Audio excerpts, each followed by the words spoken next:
welcome to this Wednesday Ending Explained. It is a bit late, but I needed to watch the whole show, and I was playing Modern Warfare 2 too much. So this video will focus mainly on the last episode and what this ending means, possibly going forward. This won't be a full, entire, in-depth breakdown, but simply an ending explained.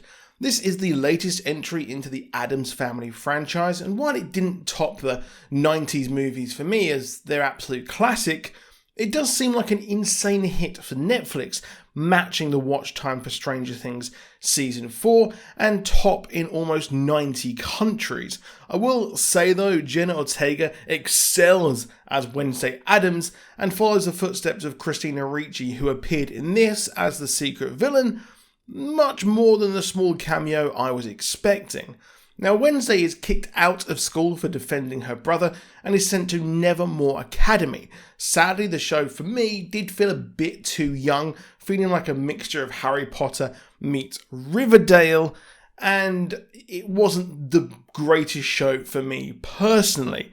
I always loved the Addams Family ensemble, and we focus solely on Wednesday. Obviously, the show's named after her, and her weirdness feels a bit off and kind of run-of-the-mill here in a place where everyone is weird. However, a monster is stalking and killing people around the grounds. The monster Wednesday finds out later to be a Hyde. A Hyde is born, but their monster nature can be unlocked and is a relatively uncommon beast.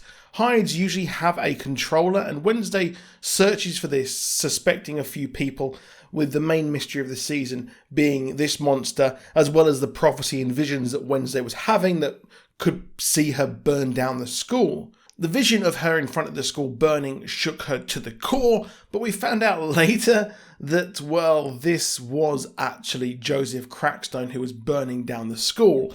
Slowly over the season, she works out that someone was trying to resurrect Joseph Crackstone. He was the founder of Jericho and one of the pilgrims who came to America, but, well, many people throughout history think that he was a nice man. However, he hated outsiders and tried to kill all magical people and oppress them. He conducted witch trials and such, but was defeated by Wednesday's ancestor, Goody Addams, and his land was turned into Nevermore Academy. However, the Addams and Crackstone feud appeared again many later when Laurel Gates' brother was infatuated with Morticia Addams, Wednesday's mother.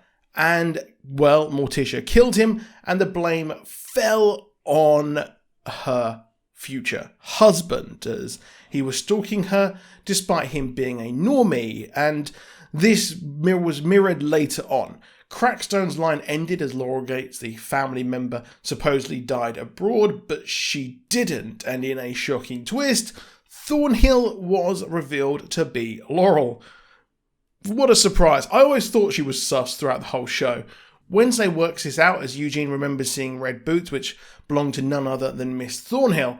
She's played the long game as not only get revenge on the Addams family, but she bided her time to resurrect her ancestor and finally rid the world of all the outsiders. She had been using Tyler, who was a Hyde, who seemed like the only good guy in the show, but he started to love the bloodlust he gained, and she used the fact that his mother, was killed to manipulate him to fight against the outsiders. He loves being a Hyde and never really had proper feelings for her at all, or Wednesday that is, and was all part of his master's bidding. But why Wednesday? Well, her arrival set her plan into motion. So Crackstone could never return as Goody had sealed his coffin with a blood seal.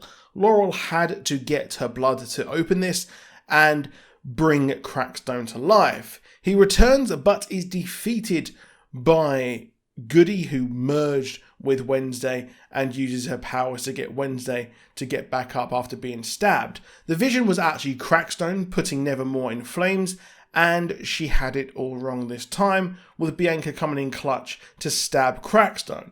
Wednesday then stabs him in his black heart, which is the only way to kill him for good, as Laurel is defeated by bees. However, Tyler is also taken by police, but we see him turn into a Hyde again, hinting that he has escaped. And I wonder if someone else is controlling him and Laurel, as they're part of pawns in a bigger game. Now, we never learned exactly who was sending her secret clues, and she received threatening messages on a new phone that her new future bae gave her, which I'm sure will be explored in Season 2. Overall, I thought it was a competent show. It just did not hit home for me, but I am old as heck, so that might be why I didn't enjoy it as much as I wanted to. But Wednesday Addams was a near perfect portrayal here, which at the end of the day, that kind of matters the most, in my opinion. But that is it for this video. Please drop a like down below. If you want a Season 2 theories video or unanswered questions, then let me know, and I will make it, and subscribe to be updated on all things videos. See you soon, and goodbye.